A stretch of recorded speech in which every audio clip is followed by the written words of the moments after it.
Hi, good afternoon, everyone. My name is Yolanda Caldera Durant, and I'm Director of Programs at Fund the People. And we're pleased to have you join us on our webinar. And we'd like to welcome back those of you who participated in our previous webinars. So we're very pleased to have Tom Feckman from the Community Memorial Foundation and Deborah Verschelde from Aging Care Connections join us today on our webinar. The Community Memorial Foundation is profiled in our Field Story series, which is featured in our free toolkit. And the Field Stories profile the experiences of 6 different types of funders from across the country who invest in nonprofit talent and show the impact that it's had on their nonprofit partners and their communities, and also their specific issue areas. As far as today's agenda, we will first hear from Tom Feckman from the Community Memorial Foundation about their story, about how they've invested in their grantee partners' talent development needs, and also how this work has impacted one particular organization that they've been supporting for the past several years. We'll pause briefly for a Q&A for any clarifying questions, and then we'll move on to Deborah Verschelde from Aging Care Connections, who will share the story of how they've benefited and how they've grown from the support that the Community Memorial Foundation has provided to them. Then we'll stop for a more prolonged Q&A session, and then we will close. So the objectives for today's webinar are for participants to gain a deeper understanding of the Community Memorial Foundation's holistic supportive talent of nonprofit professionals and organizations. Secondly, you'll learn about the impact that the Foundation's talent investments have had on Aging Care Connections. And thirdly, both speakers will highlight opportunities for funders and nonprofits to begin or deepen their talent investing practices. So before we get to our speakers, I wanted to talk with you briefly about the nonprofit workforce, which represents 10% of the U.S. economy, or 11 million people in many professional roles across the spectrum at nonprofits. According to a new report from the Alliance for Strong Communities, people who work in the human services sector impact the lives of an estimated 1 in every 5 Americans, which is significant. Supporting nonprofit workforce is critically important, given that community needs have significantly increased and resources are diminishing. The other challenge is that, particularly for social service and social justice groups in this challenging political era. So I just want to tell you a little bit about Fund the People and who we are and what we do. Fund the People is the campaign to maximize investment in the nonprofit workforce. We focus our work primarily on foundations to create a supply for supporting nonprofit talent and nonprofits to create a demand for this type of funding assistance. Fund the People, we carry out our work in 3 different ways through our 3-part strategy. First, we make the case. We work to influence the attitudes of funders and nonprofits by making a compelling case for investing in nonprofit talent. Secondly, we help equip for action. We design and distribute practical tools, promising practices and trainings, and other resources to help empower funders and nonprofits to bake in talent investing into their strategies, attitudes, and practices. And third, we're seeking to build a movement, to build a critical mass of champions in the field who treat and value nonprofit professionals as the most important asset in the social sector. So I think it's important, since we're talking about talent investing, to actually define what that means.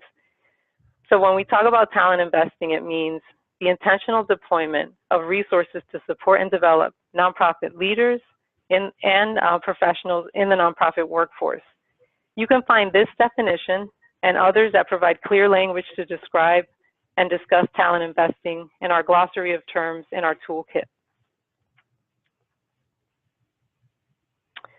Fund the People believes that there are several important reasons to invest in nonprofit talent. Supporting the talent needs of nonprofit staff and entire organizations strengthens performance and effectiveness. Also, this type of support helps to counter the deficit of investment in leadership development. We believe that investing in nonprofit staff helps to harness diversity by advancing equity and inclusion for people of color and other diverse groups across nonprofits and at the leadership level.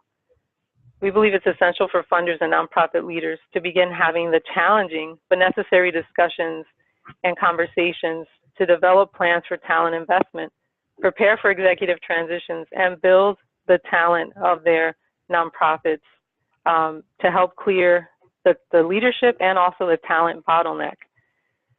Investing in talent transforms organizational cultures, which improves staff morale, increases engagement and satisfaction, and helps to elevate performance. In today's webinar, we'll see some of these reasons to invest in nonprofit talent put into action by the Community Memorial Foundation and Aging Care Connections. So currently, there's a significant underinvestment in the nonprofit workforce. According to the Foundation Center, 1% of foundation grant dollars currently support nonprofit talent development. And another important finding is in a Bridgespan group study of nonprofits, 49% of the groups surveyed said they value overhead funding for internal capacity and management. However, only 7% are able to obtain that type of funding. So there's clearly a mismatch here. But it's time to change that current reality, and funders and nonprofits all play a role in transforming this situation.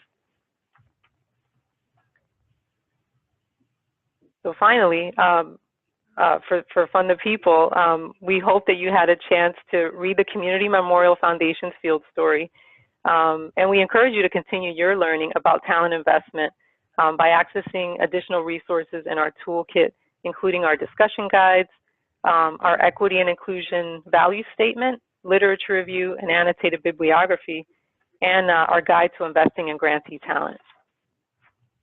So now I'm happy to introduce you to our guest speakers, Tom Feckman, who's Senior Program Officer at the Community Memorial Foundation, and Deborah Verschel, the Executive Director of Aging Care Connections. So let me just tell you briefly about both of them. So Tom joined the Community Memorial Foundation in 2001. In that time, Tom has directed 2 of the foundation's strategic initiatives: the Youth Initiative aimed at improving health among young people ages 6 to 18, and more recently, the Building Organizational Effectiveness Initiative aimed at building the organizational capacity of the Community Memorial Foundation's grantees. Tom has given presentations at local, regional, and national conferences on grant making and nonprofit capacity building. Tom has a Bachelor of Arts degree in psychology from Loyola University and a master's from the School of Social Service Administration at the University of Chicago. And Deborah Verschel is Executive Director at Aging Care Connections. She has worked with older adults and their families for her entire career. Debbie has a Bachelor of Science degree in Family Relations from Northern Illinois University, a Master's of Arts degree in Counseling Psychology from Governor State University, and a Certificate in Nonprofit Management from North Park University. Debbie has served as the agency's Social Services Director for 14 years and was appointed Executive Director of Aging Care Connections in 1999. During her tenure, the agency has doubled its organizational budget and been involved in several strategic initiatives in order to advance the mission of the organization. Thank you both for joining us today. Thank you. So now I am going to turn it over to Tom, and I will open it up, Tom, by asking you a question to get us going. Tell us briefly, Tom, about the Community Memorial Foundation's mission and work. Sure, and thank you, Yolanda, and thanks for all who are joining us. Community Memorial Foundation, we are a health conversion foundation. We were created from the sale of a local community hospital back in 1995. As many of you know, in the philanthropy world, anytime a nonprofit is sold to a for-profit entity, you have to do something to safeguard the assets. So that's what happened back in 1995. The local hospital was sold, and they created our foundation. Currently, we have about $95 million in assets. We distribute about 5% of that a year back into the community through grants and through other programs that the foundation operates. We serve a geographic area of 27 communities, suburbs in the western suburbs of Chicago that have an incredible diversity, both racially and ethnically, but also economically as well. Our mission, as you can see on the screen, is to measurably improve the health and well-being of those who live and work in our region, in our 27 communities. And our bold vision is that together with people in our community, that we will transform the western suburbs of Chicago into the healthiest region in the country. So to all of you living in other parts of the country, I'm sorry, but we intend to be the healthiest. Since our inception, we have sponsored a very robust capacity building initiative aimed at improving the capacity of our nonprofit partners. We currently serve about 70 grantees in our region that provide a whole range of health and human services to residents of our 27 communities. And really, since our inception, we have provided a whole range of programs that you'll see on the next slide to help those organizations become even stronger. Our current capacity building program budget is about $500,000. So you can see here the programs that we provide in our capacity building initiative. We firmly believe that if our organizations are going to thrive, not just survive, it's going to be because of strong leaders, and leaders at every level in the organization. So we place a strong emphasis on what Fund the People calls talent development, what we call leadership development. We do that through a whole variety of programs. You can see on the screen we have a Leadership Institute, which are educational workshops. We bring in key thought leaders from around the country to provide educational workshops for our grantees. We've done stuff on board development, and most recently we've brought in the Center for Creative Leadership to do a lot of work for staff and board on leadership development. We have an executive coaching program. The foundation provides up to a year, actually up to 2 years of coaching paid for by the foundation. We have a pool of about 6 executive coaches, and that program is offered to any executive director of any organization that's received program funding from us in the past 5 years. We have a Ladder to Leadership program, which is a kind of centerpiece program of our capacity building initiative. Ladder to Leadership is an 18-month program designed for emerging leaders or middle managers in our nonprofit organizations. It is conducted, or it's facilitated rather, by the Center for Creative Leadership out of North Carolina. They are one of the leaders, the global leaders in this leadership development work, in our opinion. And this program takes a cohort of middle managers, emerging leaders within nonprofit organizations from across our geographic area, and provides them with a very intense, robust program aimed at helping them become leaders within their organizations and within our communities. It combines classroom learning, executive coaching, mentoring opportunities, and an action learning approach where the fellows from our nonprofit, the participants in the program, decide on a particular issue that affects the entire community and then develop a program or project to address that issue. And that project becomes the vehicle by which they learn about leadership. So it's a very intense and robust program. We've done it twice now, and we are kicking off a 3rd cohort this spring. We also have in our organizational development programs a management association, a relationship with an organization called the Management Association. The Management Association is a membership organization both for for-profit and nonprofit organizations that focuses on HR issues. So if you become a member of the Management Association, you have access to a whole variety of programs, like a roundtable where you can come once a month to come share any issues that are going on in your organization from an HR perspective, and receive feedback from your peers and from HR specialists at the Management Association. They also have an HR hotline that you can call anytime during business hours and ask any questions about HR-related issues. It has become a very important tool for our nonprofits, many of whom are small or smaller and can't afford to hire an HR specialist in-house. We also provide organizational assessment and technical assistance grants. Organizational assessment, we work with the CCAT as an assessment that we provide to our grantees through TCC. We also provide technical assistance grants, which we define as small grants up to $15,000 to hire a consultant to do a particular capacity building activity. We also provide technical assistance grants, particularly around electronic health records and helping our grantees become compliant with, converting their paper records to electronic health records. And we also have provided workshops, particularly around the Affordable Care Act in the past, as we tried to educate our community on that important law.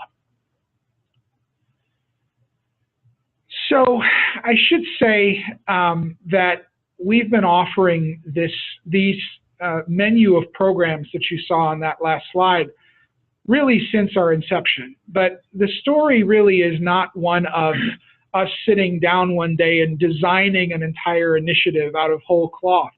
It really came about, it's more evolutionary in practice. And it came about through, our observations and many, many conversations over the years with our grantee partners themselves. We regularly hold informal focus groups. We have formal surveys to help us really best understand what are the needs of our nonprofit organizations, what their needs are, and what they're truly struggling with. And that becomes really the basis for the conversation about what programs and what directions we offer. Currently, we have about one in five of our grant-making dollars are supporting capacity building programs. We have tripled our investment in capacity building between 2014 and 2016. In part, that was driven by the politics of the state of Illinois.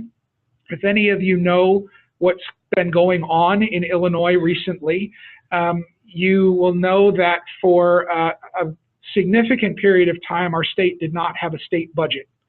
The Republican governor and the democratically controlled legislature were fighting over the budget for many years. And the effect that had on our nonprofits was very severe. In effect, what happened is the state stopped paying nonprofit organizations, even nonprofits that had contracts for services. So one of the ways that we responded as a foundation, and what a number of other foundations in our area did, was to increase support in capacity building, to provide more leadership development, more support around teaching people how to increase their fund development capacity, but also in particularly around leadership, because we became very convinced in this difficult time that the organizations that were going to, again, not just survive, but thrive, particularly in this difficult time in our state, were ones where leadership was present throughout the organization. So in this period of time, we increased our level of support for capacity building programs, particularly around leadership development. As you can see, we had a 38% spending in our capacity building initiative on leadership development programs, about a third on organizational development, and also a third on challenge grants that was our way of providing some general operating support in this time for funds that could be used at the discretion of the grantee. Next slide. So just to give you a sense, we have about 79 organizations that have participated in one or more capacity building programs that we've provided in the past couple years. Taken together, those organizations have budgets totaling $600 million and nearly 4,600 full-time employees. So it's a significant part of our sector and our community when you think of our entire geographic area that we serve is probably about 350,000 people. So to have 4,500 or 4,600 full-time employees is a significant number of people in our workforce in our community as well. The majority of the participating organizations participated in more than one capacity building or leadership development program over the course of the year. And as you'll see when Deb shares her story, a number of our grantee organizations repeatedly attend our capacity building initiatives and programs that we've provided. Our current talent investment programs, I've touched on these already. Ladder to Leadership, which is one of our signature programs. Leadership development workshops. Again, we have invited the Center for Creative Leadership to provide several workshops for staff of our grantee organizations over the last couple years. We have sponsored memberships through the Management Association of Illinois, which focuses on HR, and we have a very robust executive coaching program. Some might be interested in what the impact is of all this, given that we spend about $500,000 on capacity building each year. This past year, we actually conducted 2 evaluations of our capacity building work. One was kind of a global evaluation on all of our capacity building programs. And we found a number of things. You know, the first 3 points on this slide kind of share some global findings. One, that the participation in these programs really has created a community of practice among CMF grantees. So the grantees that participate, it provides, you know, aside from the fact that they are learning all kinds of wonderful things, it's created a bit of a community and a community of learners among our executive directors and nonprofit grantees as they all strive to kind of, you know, survive some difficult times that we've had in Illinois, but also improve themselves as leaders and improve their organizations. Also, participation in this initiative over time has had a cumulative effect. So we've been offering capacity building programs for a number of years, and some of the impact that we're seeing now is not only because of the programs we offered last year, but sometimes date back to programs that we offered 3 and 4 years ago that our grantees participated in. Also, what we have found is that we, while not the only foundation in the area and not the only foundation that supports the nonprofits in our region, there aren't that many other organizations serving our grantees that have as deep and wide an investment in capacity building support and particular talent investing as we do. And so our value, if you will, our impact as a foundation, I think, is magnified somewhat by the fact that we are, you know, one of the few foundations really participating at this level in this kind of work.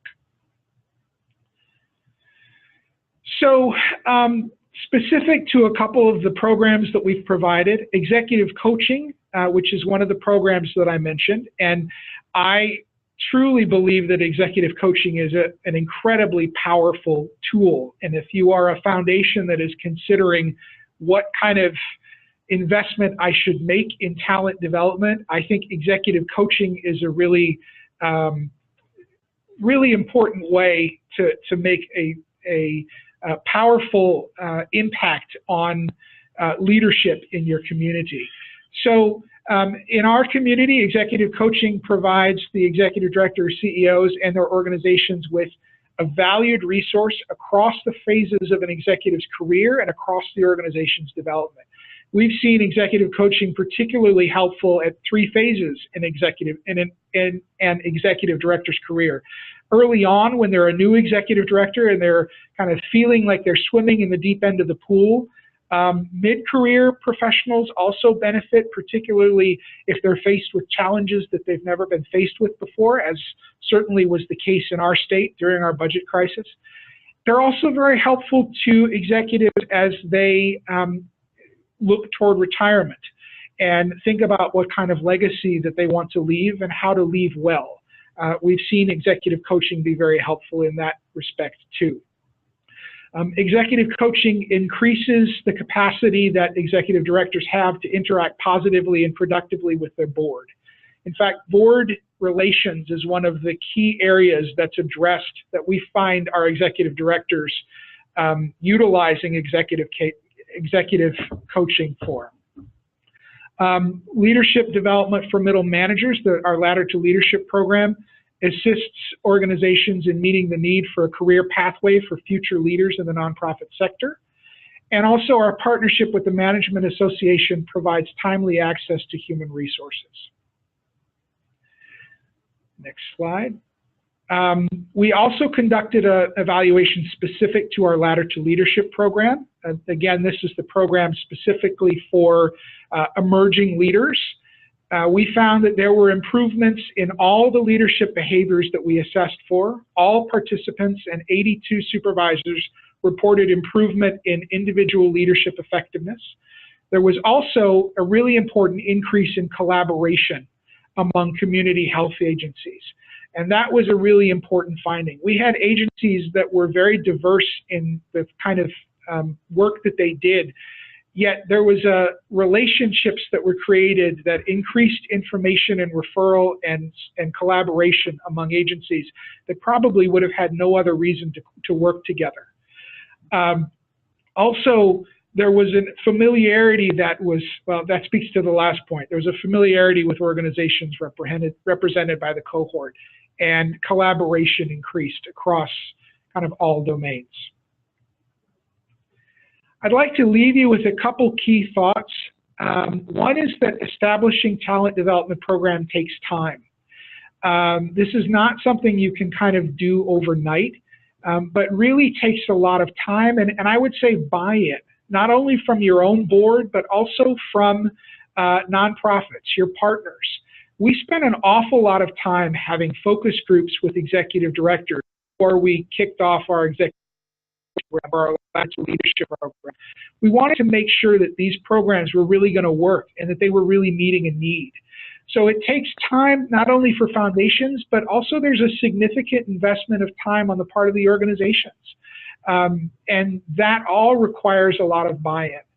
And also, you know, the second to the last point there, letting grantees lead, I think is so important. I think we can honestly say that all of the programs that we've done in our talent investment, that involve talent investment, really were shaped and guided by not only our board, but by conversations that we've had with our grantees. And that, you know, we really were doing these things and investing in these things primarily because we wanted to strengthen our partners.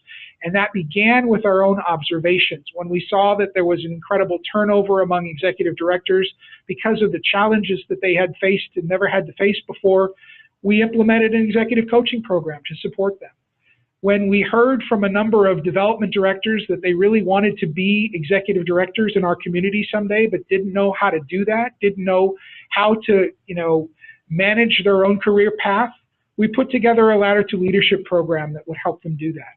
So letting grantees lead and be guided by the needs of your nonprofit partners, I think, is really critical to the success of any leadership development or talent investment program. And finally, be willing to fully engage. Some of these programs and some of this work takes a significant amount of money. It also takes a significant amount of time.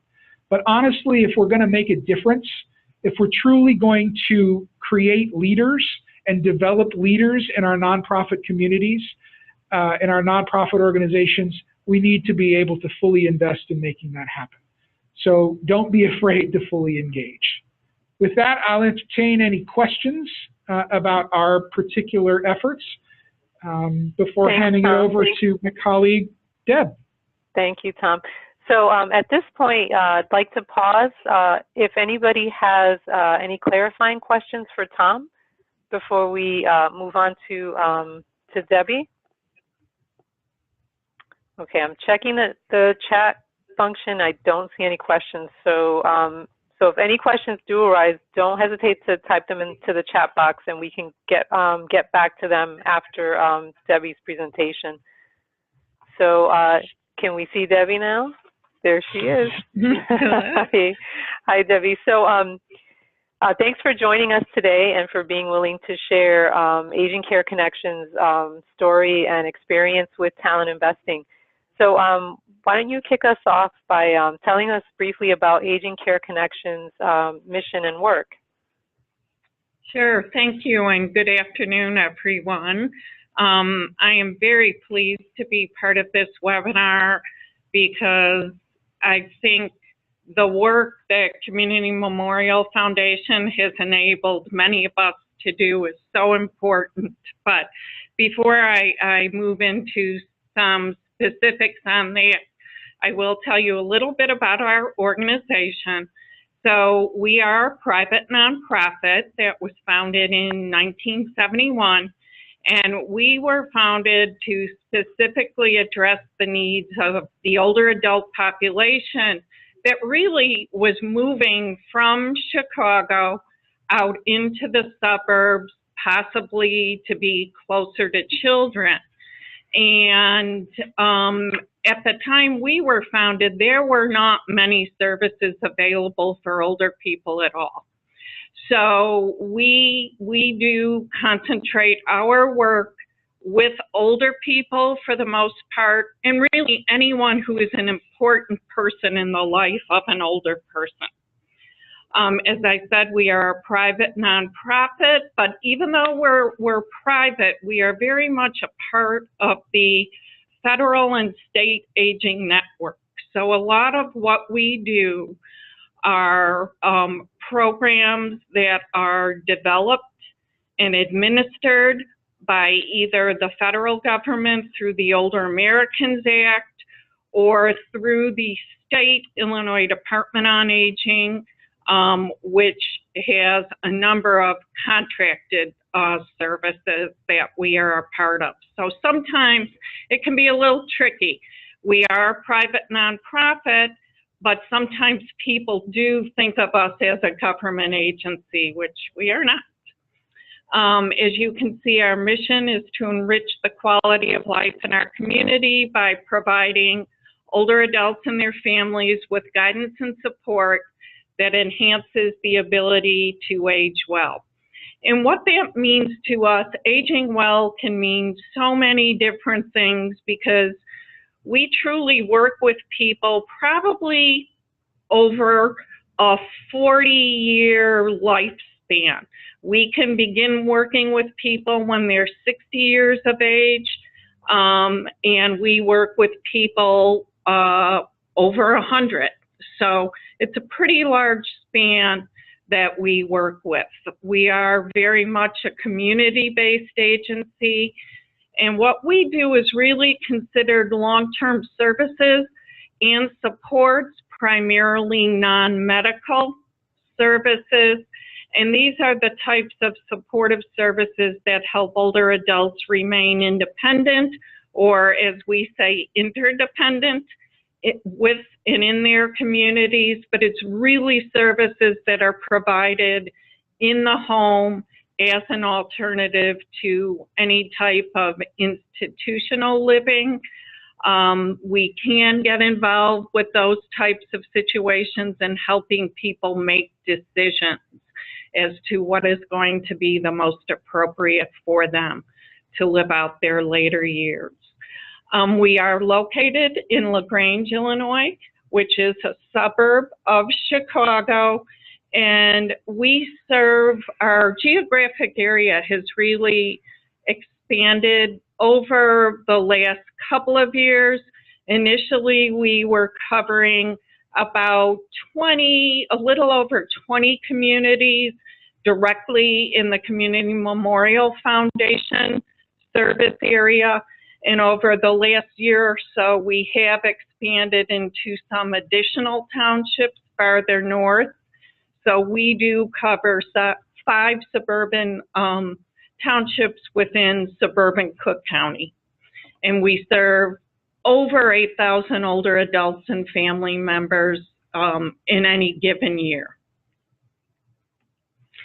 So when we talk about the impact that having this partnership with Community Memorial Foundation has had on our organization, I really believe it has helped professionalize us.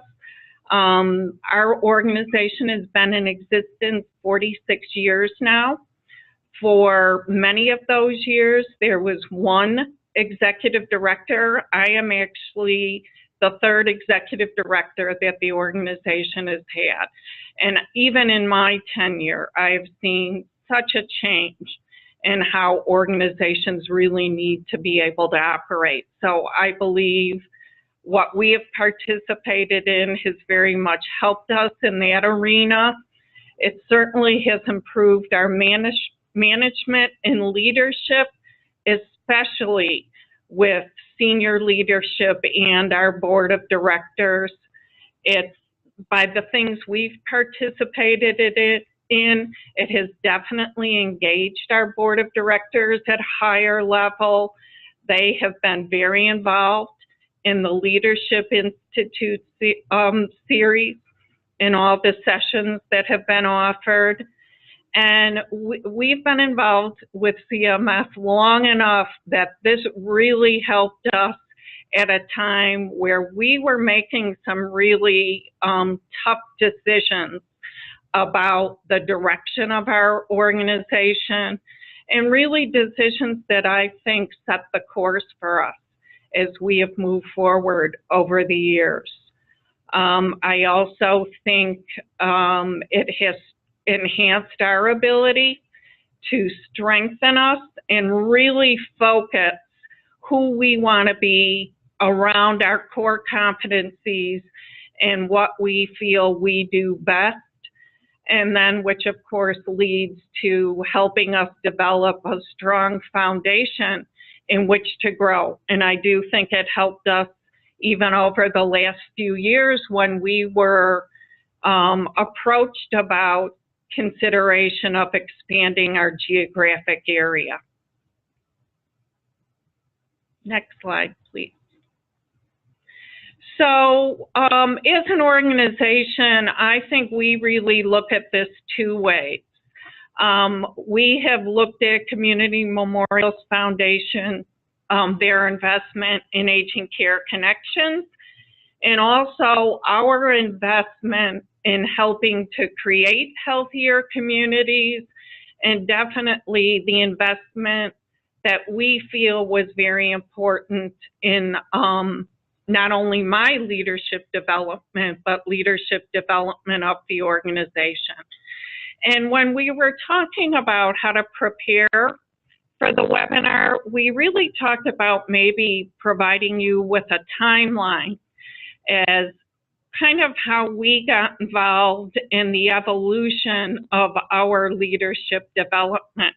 And as Tom mentioned, even though we've seen a lot of additional opportunities over even the last 5 years or more, for us, this really started, as you can see, some time ago in 2003, when we actually participated in a very in-depth organizational assessment. And I think at the time I had been the executive director about 3 or 4 years. But it was a critical time for us because our board was changing a lot. We were kind of seeing the environment around us change also.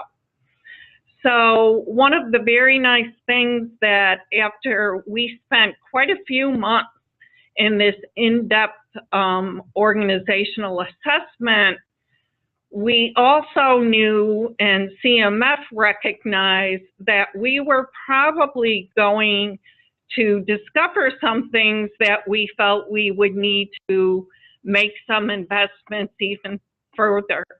So part of that assessment, they really did let us know early on that they wouldn't just kind of give us the information through the assessment and walk away, but that the next level of our organizational development would also involve CMF support for some next steps in planning.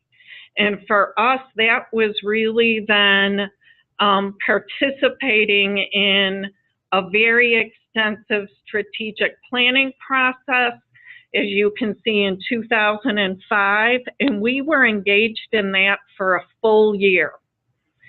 And that led us to making some critical decisions for our organization that very much involved the board and myself and other leaders, and really our community as a whole, in making some important decisions as to kind of how we wanted to see ourselves.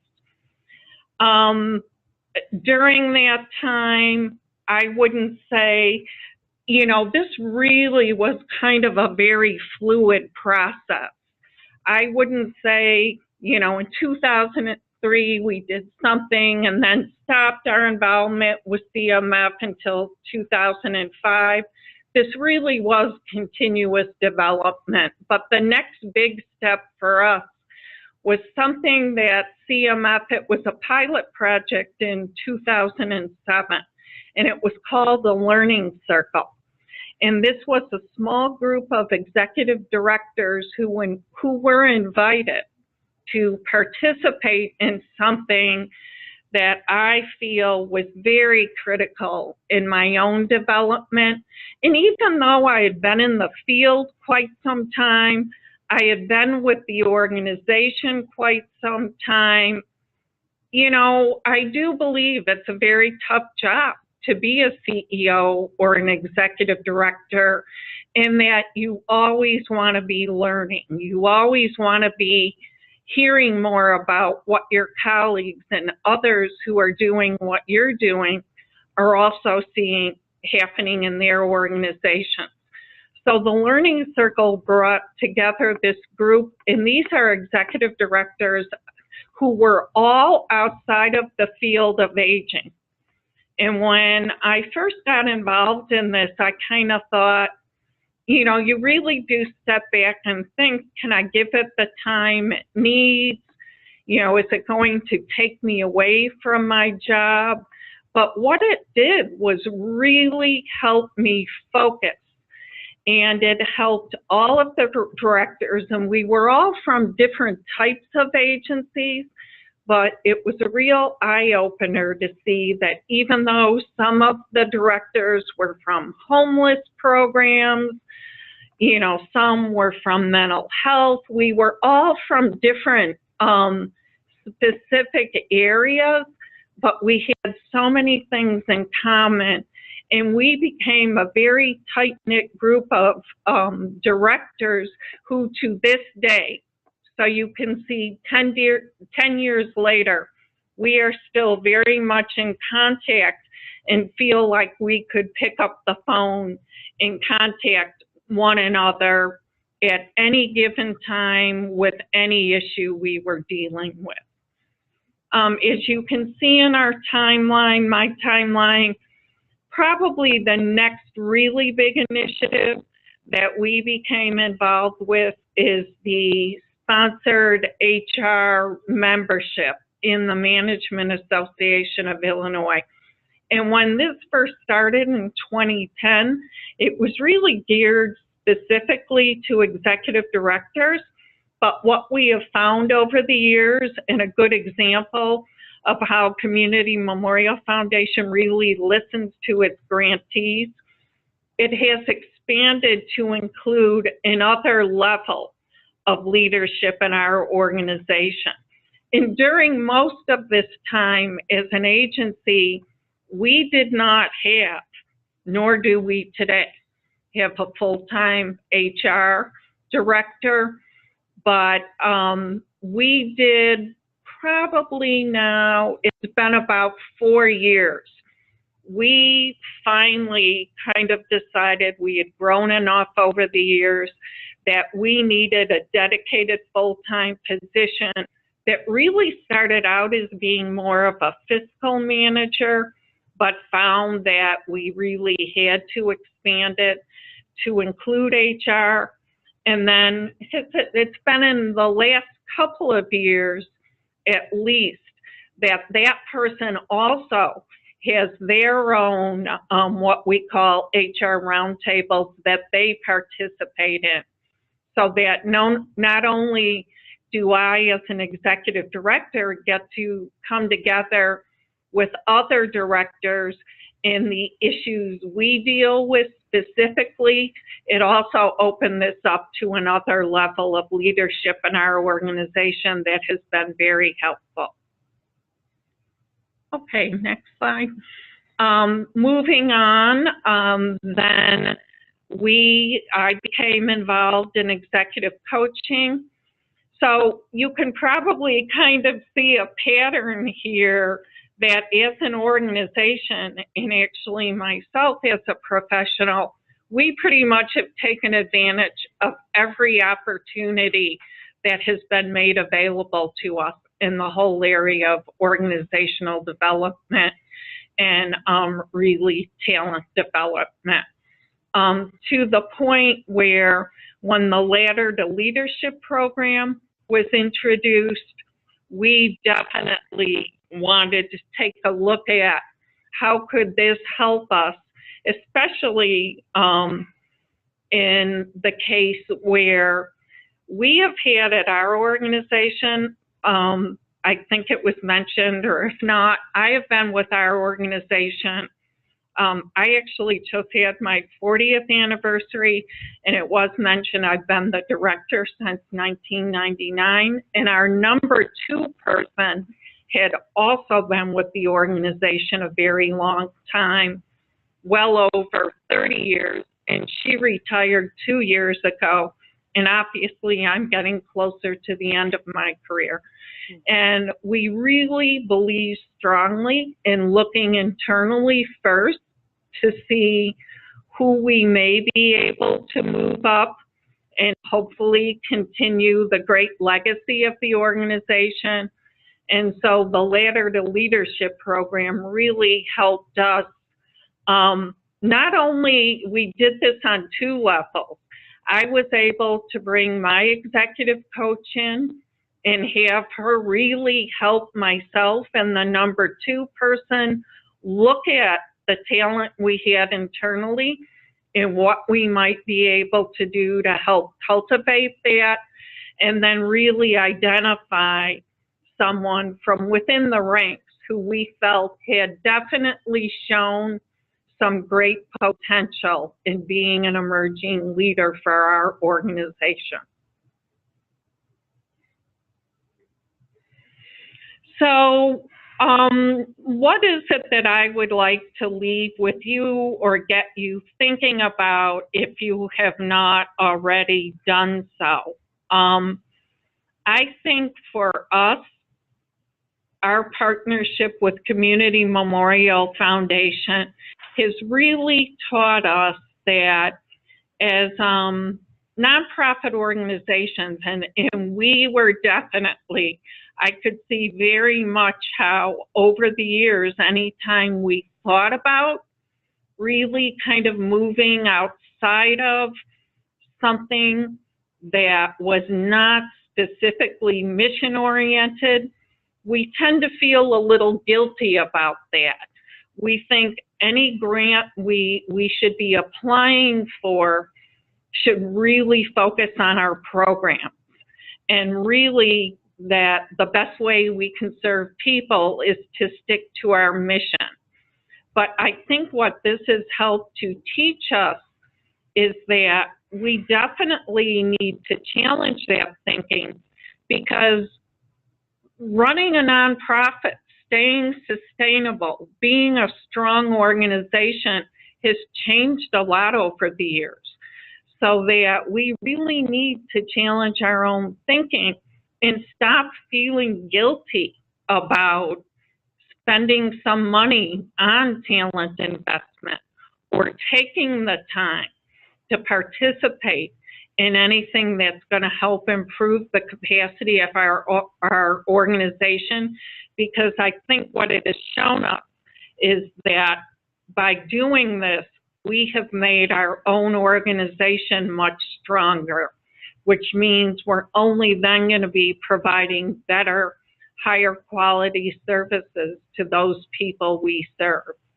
And for us, participating in all of these organizational capacity and leadership development programs has helped us do that.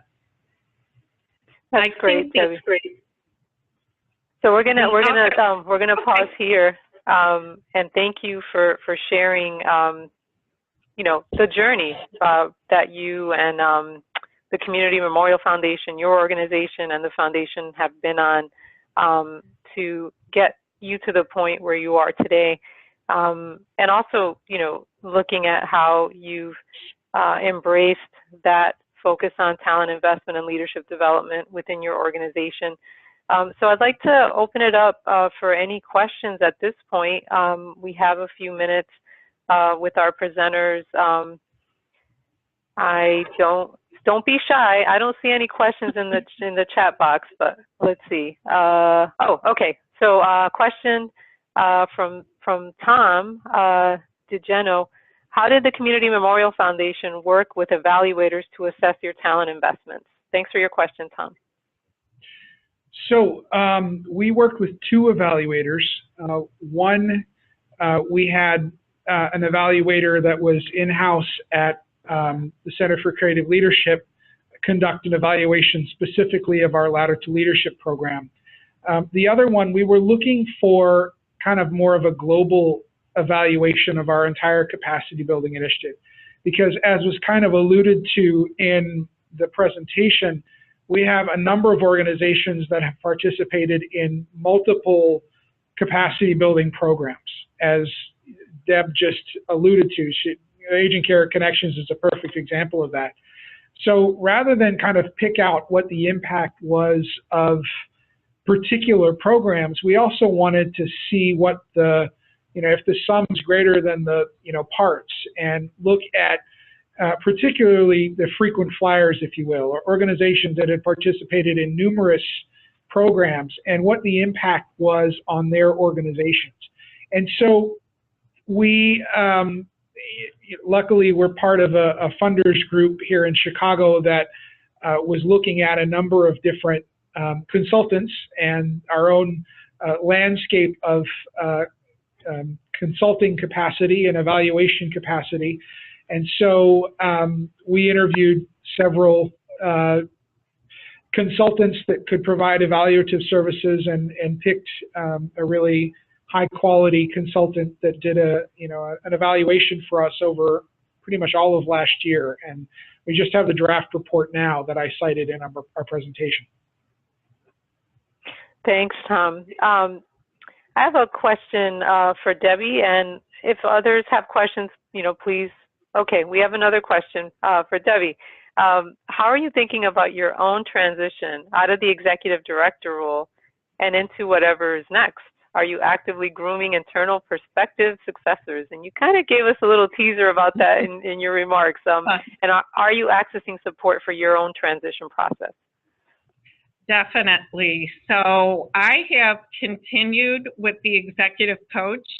I have, and you can see it's been a number of years, and I had decided I would even do that on my own if the organization felt like they couldn't support it. But actually, our board of directors has felt very strongly that that is something I should continue with.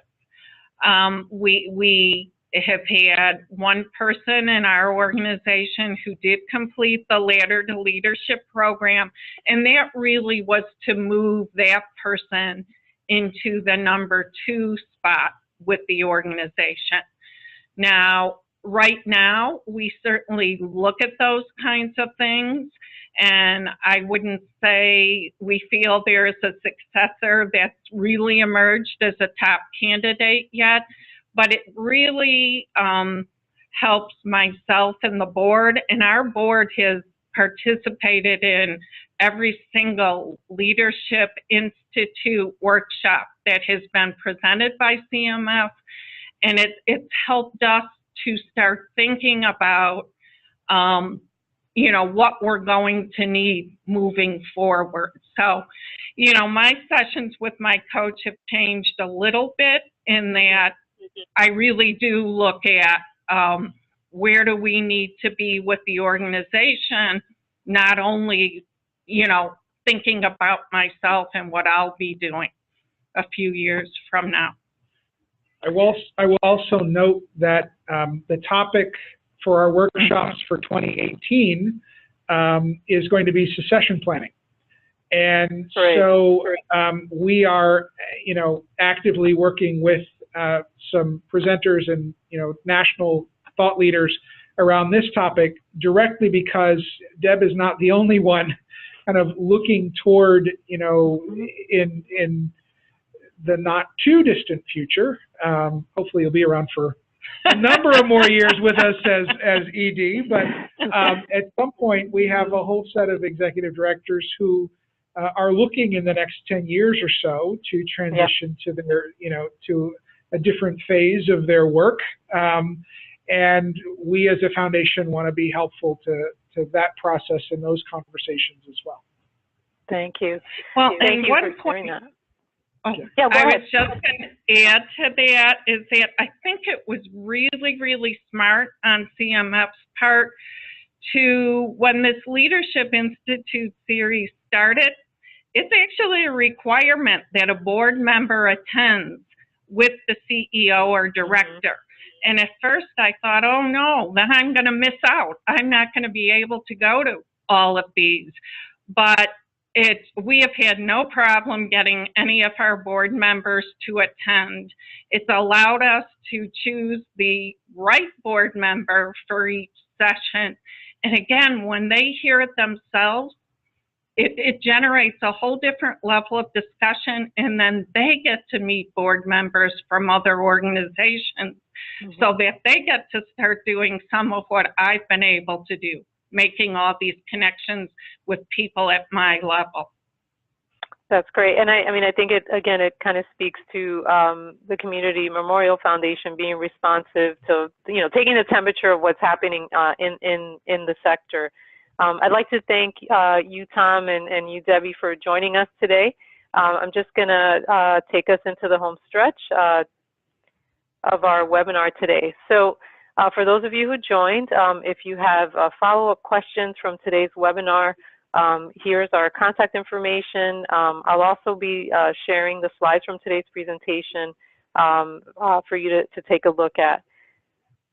You can follow Fund the People through all our social media channels listed here. And also, as far as next steps, we will be sharing a webinar survey to ask you for your feedback, so we can learn what worked during today's webinar and what we can improve for future webinars and learning opportunities, and also ask for any topics that you would like Fund the People to focus on for our future webinars. We invite you to check out our toolkit at fundthepeopletoolkit.org. We also invite you to look at our blog post and Rusty Stahl's recent blog post provocatively titled, "What if I invest in them and they leave?" And that's often a concern of nonprofit leaders, that if they invest in their staff, that they'll move on to other organizations. I think the blog post is really useful and gets into that discussion a bit further.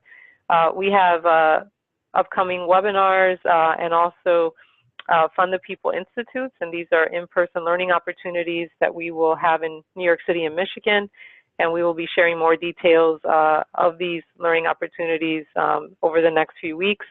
Again, if you have questions, please contact me or either of our presenters. And we are very appreciative of your time today, and we wish you a good rest of the week. Thank you.